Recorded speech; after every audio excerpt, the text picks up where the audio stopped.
Assalamualaikum warahmatullahi wabarakatuh. Saya Titi Saura Bilorisa dengan NIM 192231012 akan mempresentasikan terkait dengan review jurnal dari gambaran keragaman konsumsi pangan rumah tangga, tenaga pendidik dan kependidikan Fakultas Kesehatan Masyarakat Universitas Samratulangi saat pembatasan sosial masa pandemi COVID-19.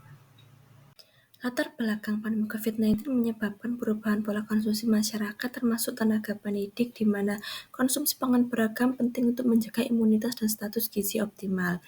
PSBB berpotensi memengaruhi akses dan variasi pangan terhadap rumah tangga, sehingga penting untuk mengetahui tingkat keragaman konsumsi pangan atau HDDS selama masa pembatasan tersebut. Tujuan dari penelitian ini yaitu untuk mengetahui gambaran keragaman konsumsi pangan rumah tangga, tenaga pendidik, dan kependidikan dari FKM Unstrad saat PSBB.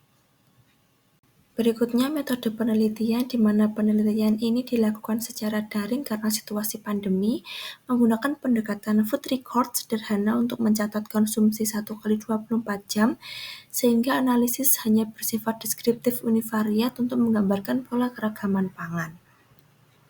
Berikutnya terkait dengan hasil dan pembahasan menunjukkan bahwa dari hasil karakteristik responden menunjukkan bahwa mayoritas responden adalah perempuan berusia produktif dengan proporsi tenaga pendidik sedikit lebih banyak dibanding tenaga kependidikan. Artinya kelompok ini masih sangat aktif secara ekonomi dan sosial sehingga pola konsumsinya bisa menggambarkan kondisi rumah tangga akademik secara umum. Kemudian terkait dengan gambaran keragaman konsumsi pangan tenaga pendidik dan kependidikan Fakultas Kesehatan Masyarakat saat pembatasan sosial masa pandemi COVID-19 dapat disimpulkan bahwa mayoritas rumah tangga di FKM Unstrad mampu mempertahankan keragaman pangan meski dalam situasi pandemi. Pola ini konsisten dengan beberapa studi terdahulu di Indonesia yang menunjukkan tren peningkatan konsumsi pangan beragam selama masa pembatasan sosial. Selanjutnya, ringkasan hasil dan interpretasi, di mana meskipun secara umum keragaman pangan tinggi, namun ketergantungan pada beras masih kuat. Hal ini menunjukkan perlunya edukasi gizi untuk mendorong konsumsi sumber protein, sayur, dan buah yang lebih beragam.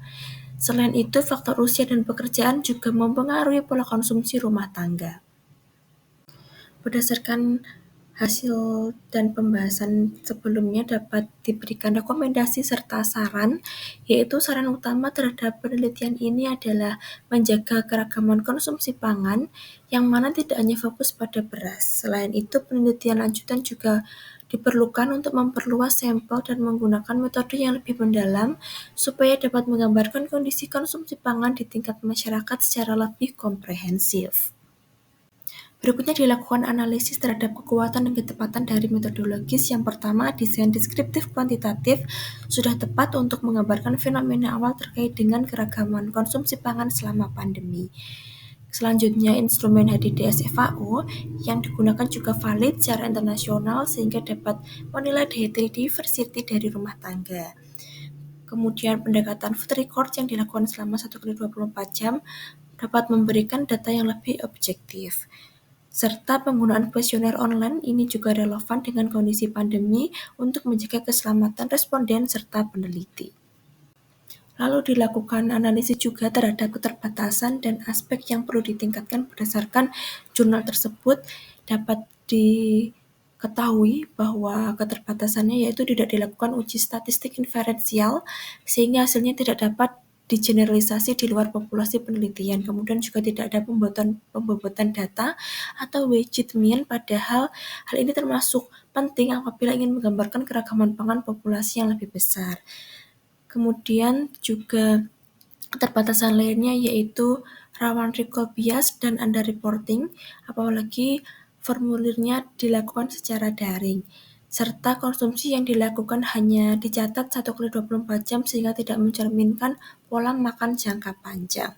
Kemudian tidak mempertimbangkan faktor sosial ekonomi, pendapatan, dan ukuran keluarga yang bisa memengaruhi dari HDDS itu sendiri. Keterbatasan yang lain yaitu cakupan wilayahnya hanya dalam satu fakultas, sehingga membuat penelitian ini lebih bersifat case study daripada survei populasi.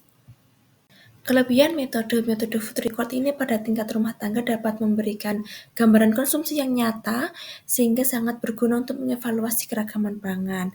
Nah, untuk situasi pandemi, versi dari 1 kali 24 jam food record ini juga dapat menawarkan keseimbangan antara kepraktisan dan informasi yang berguna pada saat pandemi tersebut, mengingat adanya pembatasan dari PSBB.